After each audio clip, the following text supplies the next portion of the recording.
நண்பர்களுக்கு வணக்கம். நான் எட்டியப்ப சோழன். இது வரைக்கும் நம்ம சேனலை நீங்க சப்ஸ்கிரைப் பண்ணலன்னு வச்சுங்க, சப்ஸ்கிரைப் பண்ணிக்கங்க. சப்போர்ட் பண்றது இருந்தா மறக்காம இந்த வீடியோக்கு ஒரு லைக் போட்டு போங்க. நாம இன்னைக்கு என்ன செய்தியை பார்க்க போறோம்னு கேட்டீங்கன்னா, அண்ணாமலை திடீரென வெளியிட்ட வீடியோ, மரண பீதியில் நம்ம முதலமைச்சர். இந்த வீடியோவில் பல வீடியோக்களை இணைக்க போறேன். அதுல ஒரு வீடியோ நீங்க எதிர்பார்க்காத ஒரு வீடியோ இருக்க போது. அந்த வீடியோவை நீங்கள் தெரிஞ்சுக்கணும்னா ஸ்கிப் பண்ணாமல் முழுமையாக பார்த்தா மட்டும்தான் அந்த வீடியோ என்ன என்பதை பற்றி நீங்கள் தெரிந்து கொள்ள முடியும். அதுலேயும் திமுக மாவட்ட செயலாளருடைய ஆணவ பேச்சினுடைய அக்கிரம வீடியோ தான் அது கடைசியில் தர. நீங்கள் பார்த்தீங்கன்னா உண்மையாகவே பிஜேபி காரனாக இருந்தால் இல்லை மோடி ஆதரவாளராக இருந்தால் அந்த திமுக மாவட்ட செயலாளரை என்ன பண்ணணும்னு சொல்லிட்டு நீங்கள் கமெண்ட்ஸில் உடனடியாக எழுதிடுவீங்க. அப்பேற்பட்ட வன்மத்தை கக்கியிருக்கிறாரு திமுக மாவட்ட செயலாளர். அவர் என்ன பேசினார் என்பதை பற்றி கொஞ்சம் பின்னாடி பார்க்கலாம். இப்போ அண்ணாமலை வெளியிட்டிருக்கக்கூடிய திடீர் வீடியோ, அண்ணாமலையுடைய வீடியோ பார்க்கலாமா?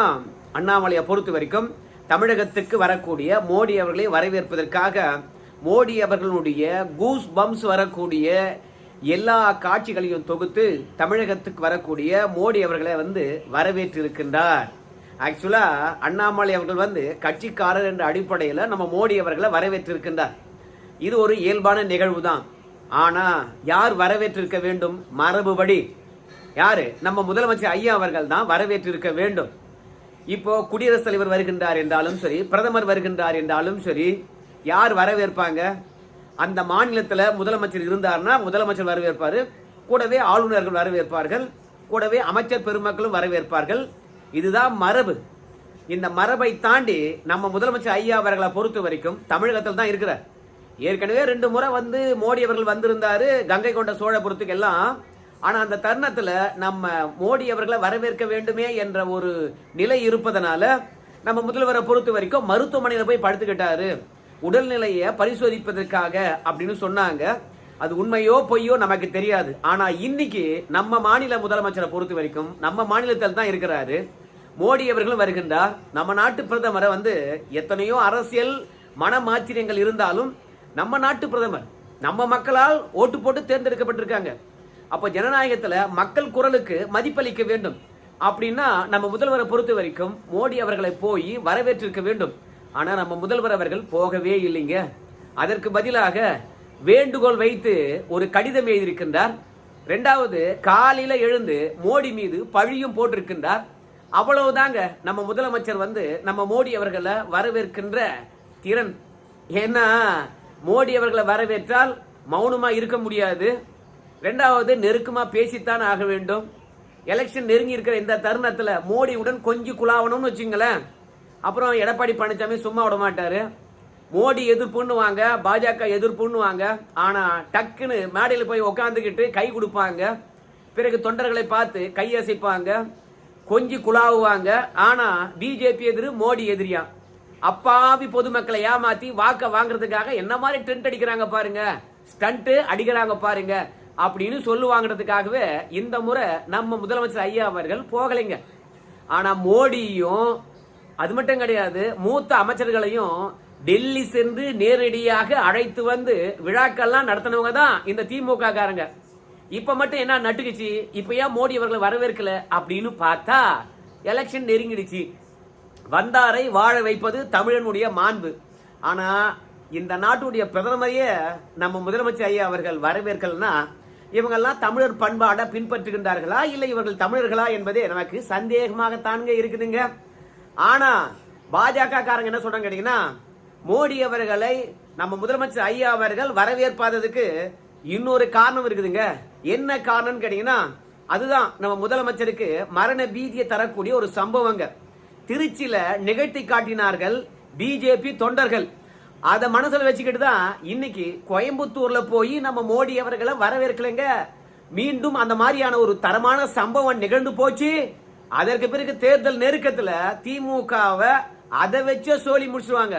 அதனால மீண்டும் அந்த மாதிரி ஒரு சம்பவம் நிகழக்கூடாது என்பதனால தான் நம்ம மோடி அவர்களை போய் நம்ம முதலமைச்சர் ஐயா அவர்கள் வரவேற்கல.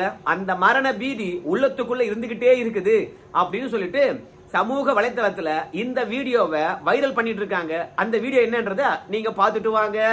Request our Honorable Chief Minister of Tamil Nadu, Thru M.K. Stalin, to address the gathering.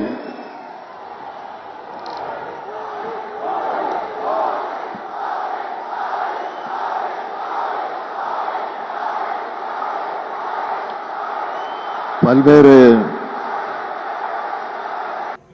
Trichy என்பது திமுகவுடைய கோட்டை, K.N. நேரு அவருடைய கோட்டை, அன்பில் மகேஷ் பொய்யாமொழி அவர்களுடைய கோட்டை, திருச்சி சிவாவுடைய கோட்டை.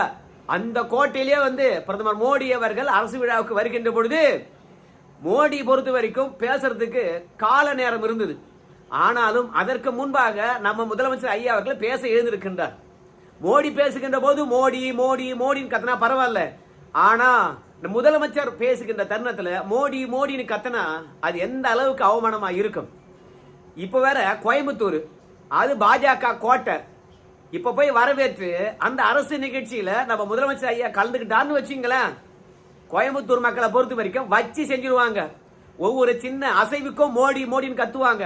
பிறகு முதலமைச்சருக்கு அதுவே பெரிய அவமானமா இருக்கும். நம்ம ஆட்சி ஆள்றோம், நம்ம மாநிலத்துல நமக்கான ஆதரவாளர் இல்லையா?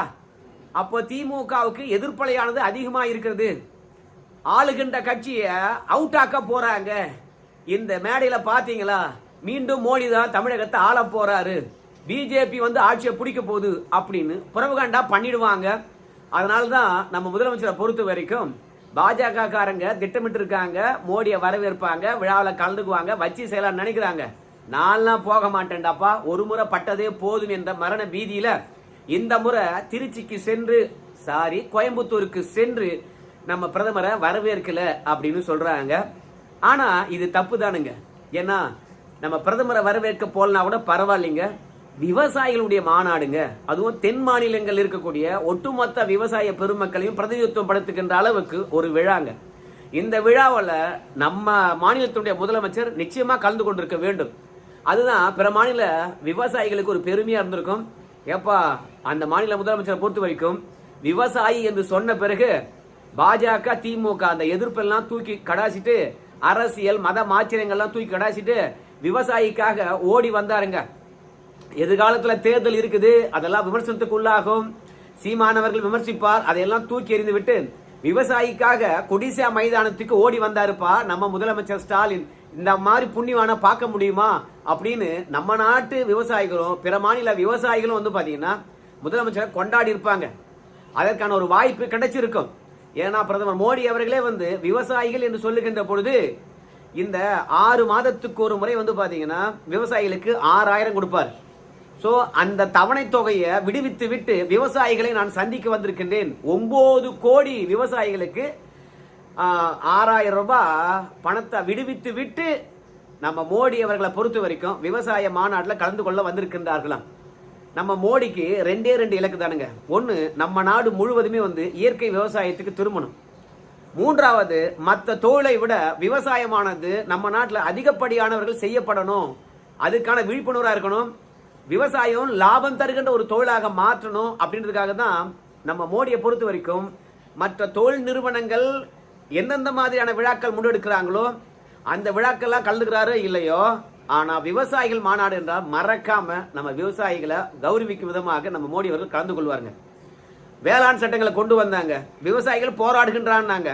உடனடியாக விவசாயிகள் போராடுகின்றார்களா இல்ல இடைத்தரகர்கள் போராடுகின்றார்களா தெரியாது. ஆனா இருந்தாலும் விவசாயிகளுடைய போராட்டம் என கருதி அந்த வேளாண் சட்டங்களை திரும்ப பெற்றார். நம்ம அண்ணாமலையோட சொன்னார், மோடி அவர்கள் ஒரு சட்டத்தை கொண்டு வந்தார்னா அந்த சட்டத்துல ஒரு புள்ளி கூட மாற்ற மாட்டாரு அப்படின்னாங்க. ஆனா நம்ம மோடி அவர்களை பொறுத்த வரைக்கும் விவசாயிகளுக்கு நலம் பயக்கவில்லை என்றால் சர்வதேச சமூகமானது சர்வதேச ஆட்சியாளர்கள் அழுத்தம் தந்தாலும் பரவாயில்ல, அந்த சட்டத்தை எங்க விவசாயியுடைய நலன் சார்ந்து நான் திரும்ப பெறுகின்றேன் என்று சொன்னாரு நம்ம மோடி. அது மட்டும் இல்ல, இன்னைக்கும் ட்ரம்ப் அவர்களை பொறுத்த வரைக்கும் மரபு மாற்றப்பட்ட ஏகப்பட்ட விதைகள் கிடைக்குது, அதெல்லாம் கொடுக்குறியா இந்தியாவில் கொண்டு போய் விளைவிச்சு அதிக உணவு உற்பத்தியை ஏற்படுத்தி இந்திய மக்களுக்கு விநியோகம் பண்ணக்கூடாதா? அதனால இந்திய மார்க்கெட்டை விவசாயத்துக்காகவும் பால் உற்பத்திக்காகவும் மீன் வளத்துக்காகவும் திறந்து விடியா அப்படின்னாங்க. ஆனால் மோடி அவர்களை பொறுத்த வரைக்கும் நபாரியா அமெரிக்காவில் இருக்கக்கூடிய விவசாயிகள் கார்பரேட் விவசாயிகள் ஒவ்வொருத்தரும் 120 ஹெக்டேர் வச்சிருக்கான். ஆனா என் நாட்டில் இருக்கக்கூடிய விவசாயிகள் 1 ஹெக்டேர் வச்சிருப்பதே பெரிய விஷயம். 1 ஹெக்டேர் என்பது 2.4 ஏக்கரா. சோ அந்த அளவுக்கு சின்ன சின்ன நிலங்களை வைத்திருக்கக்கூடிய விவசாயிகளுடன் அமெரிக்காவில் இருக்கக்கூடிய கார்ப்பரேட் விவசாயிகள் கைகோர்ப்பதா? அவன் உற்பத்தி பண்ணுகின்ற மரபு மாற்றப்பட்ட உணவுப் பொருட்களை எங்க நாட்டிலயா? நெவர்.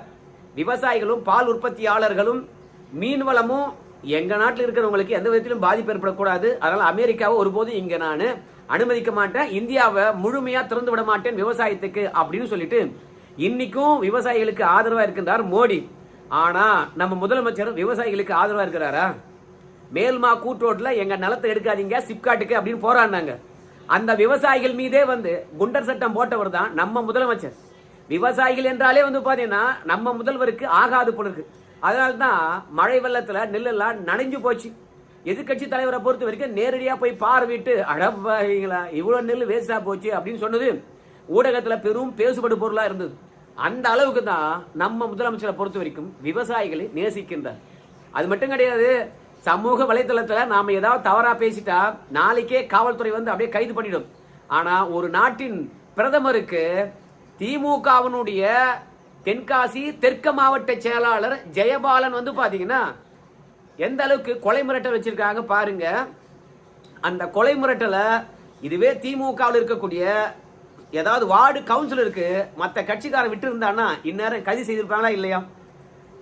ஏதோ ஒரு அறியாமையில் இருக்கிறவங்க பேசிட்டாங்க அப்படின்னு கூட விட்டுட்டு போக முடியாது.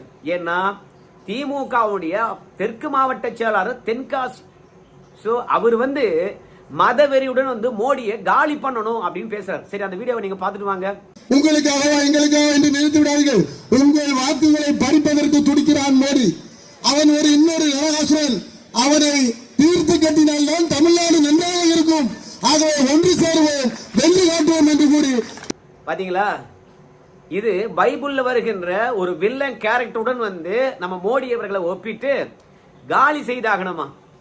ஆனா பாஜக காரங்க சும்மா இல்லையே, களத்துல இறங்கினாங்க. மோடிக்கு எதிராக பேசுற அப்படின்னு சொல்லிட்டு தரமான சம்பவத்தை அரங்கேற்றினாங்க, அடிச்சு துவைச்சாங்க. ஆனாலும் நம்ம பிரதமரை காலி பண்ணணும்னு சொல்லிட்டு பேசியிருக்கிறாரு. குறைந்தபட்சம் கட்சி பதவி எடுத்திருக்கலாம், இல்லையா கைது பண்ணிருக்கலாம். ஆனாலும் எதுவுமே தெரியாத மாதிரி எஸ்ஐஆரை வச்சு திசை திருப்புவது, இல்லைனா கமலஹாசனை வச்சு திசை திருப்புவது, இல்லைனா அவங்களுக்கு தான் அடிப்பொடிகள் நிறைய இருக்குது. அவங்க பாத்தீங்கன்னா ஏதாவது ஒரு சம்பவத்தை வச்சு திசை திருப்புவது. ஆக மொத்தத்துல ஒட்டுமொத்த ஊடகமும் விலை போச்சு. அந்த விலை போன ஊடகத்தை வச்சு பிரதமர் மோடி அவர்களுக்கு கொலை மிரட்டல் விட்ட இந்த விஷயத்தை அப்படியே மறைப்பது. நானும் காலையிலிருந்து இந்த வீடியோவை தேடி தேடி பார்த்தேன், எனக்கு கிடைக்கவே இல்லைங்க. அப்புறம்தான் பார்த்தேன் சமூக வலைதளத்துல இந்த வீடியோவை திமுகவில் இருக்கக்கூடிய ஐடி விங்ஸ் ஆனது தேடி தேடி டெலீட் பண்ணிடுச்சான். ஆனாலும் ஆங்கில சேனல்லையும் சரி தினமலர்லையும் சரி இந்த வீடியோவை விட்டுருக்காங்க. அது மட்டும் இல்லாம பிஜேபியினுடைய இணையதளத்திலும் பிஜேபியினுடைய யூடியூபர்ஸும் பாத்தீங்கன்னா இந்த வீடியோவை போட்டிருக்காங்க. அவங்களே போடலன்னா நாம சமூக வலைதளத்துல இந்த வீடியோவை கண்டிப்பா கண்டுபிடிச்சிக்கவே முடியாது. அந்த அளவுக்கு நம்ம மோடி அவர்களை காலி பண்ணித்தான் ஆக வேண்டும். ஒன்று சேருவோம், வென்று காட்டுவோமா? இந்த அளவுக்கு துணிச்சல் யார் தந்தது? யார் தந்தது அப்படின்னு பார்க்கும்பொழுது இது திமுக இருக்கக்கூடிய முன்னணி தலைவர்கள் தந்ததுதான் நான் நினைக்கிறேன். ஏன்னா இந்த ஜெயபாலன் அவர்கள் மோடி அவர்களுக்கு கொலை மிரட்டல் விடுக்கின்ற பொழுது மக்களால் தேர்ந்தெடுக்கப்பட்ட திமுக எம்பி இருக்கிறாரு, மக்களால் தேர்ந்தெடுக்கப்பட்ட சட்டமன்ற உறுப்பினர் இருக்காரு. இவங்கெல்லாம் இருக்கும் போதே மோடிக்கு பாத்தீங்கன்னா கொலை மிரட்டல் விடுறாரு. இவங்கெல்லாம் கண்டிச்சிருக்கணும், இல்ல திமுக தலைமையானது கண்டிச்சிருக்கணும். அப்படி இல்லையா மோடிக்கு எதிராக எவன் பேசுறானோ அவனை ஆரம்பத்திலேயே பாத்தீங்கன்னா கைது செய்து இதெல்லாம் தவறுப்பா அப்படின்னு சொல்லிட்டு நீதிமன்றத்தின் முன்பாக நிறுத்தி இருந்தாங்கன்னா இன்னைக்கு பிரதமர் மோடிக்கு திமுக மாவட்ட செயலாளர் கொலை மிரட்டல் விட மாட்டார். ஆரம்பத்திலிருந்தே மோடி பத்தி என்ன வேணாலும் பேசிட்டு போலாம், எப்படி வேணாலும் சித்தரிச்சுட்டு போலாம், அதை பற்றி கேள்வியே கேட்க மாட்டோம் அப்படின்னு கண்டுக்காம இருந்த காவல்துறையும் கண்டுக்காம இருந்த முதலமைச்சருடைய தவறான செயல் தான் இன்னைக்கு மோடிக்கு கொலை மிரட்டல் விடுவது. சர்வதேச அளவுல மோடி அவர்களை தீர்த்து கட்டலான்னு நினைக்கிறாங்க. அவங்களாலேயே பூ டங்க முடியல. ஆனா இவங்கெல்லாம் என்ன பண்ண முடியும்? தைரியமா இருந்தா கோவைக்கு தான் வராரு, போய் தொட்டு பார்க்க சொல்லி பார்க்கலாம். அதனால வன்முறை எதற்குமே தீர்வாகாது. திமுக காரனுக்கு ஏன் புரியல என்று தெரியல. பார்க்கலாம். இந்த வீடியோ வச்சு நம்ம நயனா நாகேந்திரன் கண்டனத்தை தெரிவித்திருக்கின்றார். இன்னைக்கு மோடிக்கு பக்கத்துல உட்கார்ந்துருப்பார் நயனா நாகேந்திரன் என்று நினைக்கிறேன் விழாவில். அந்த தருணத்துல திமுக எப்படி வன்முறையை வளர்க்குது அப்படின்றத எடுத்து சொல்லுவாரா? அதன் மூலமாக மோடி அவர்கள் தமிழகத்துல என்ஐஏவை இறக்கி இந்த மாதிரி ஆட்கள்லாம் கைது செய்து உள்ள வச்சு பாடம் புகட்டுவார்களா என்பதெல்லாம் பொறுத்து வந்து பார்க்கலாங்க. நன்றி நண்பர்களே.